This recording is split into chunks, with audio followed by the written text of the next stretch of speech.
Welcome back to Obscure Board Games. This is Pushover. In this game, you and the other players are piggyback racing your way around the board to score the most points.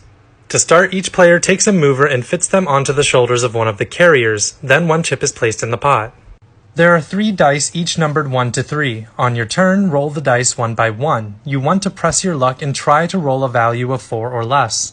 If you stop rolling and the value is 4 or fewer, you move the total value times the number of dice you rolled. So if you rolled a 3 on one die then stopped, you would move 3 spaces. Or if you roll a total of 4 with all 3 dice, then you would move 12 spaces. If a die roll takes your total to 5 or higher, then you bust. You fall off of your carrier, leaving them on the board, and go back to start. There are 16 spaces on the board with some distance between each. As you move around the board, you'll likely catch up to other players. When you do, continue moving while pushing their playing piece along in front of yours. If your move happens to take you by one of the 2 push-off points, then every piece in front of yours is pushed off of the board and sent back to start. If your piece is removed from the board, either by rolling too high or being pushed off by an opponent, you place another chip into the pot to raise the stakes.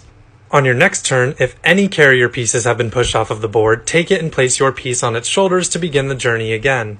Every time you land on or pass the space in front of the pot, take all of the chips inside, add them to your score column, and then replenish the pot with 1 chip. The first player to then fill their column with 10 chips wins the game and is the biggest pushover.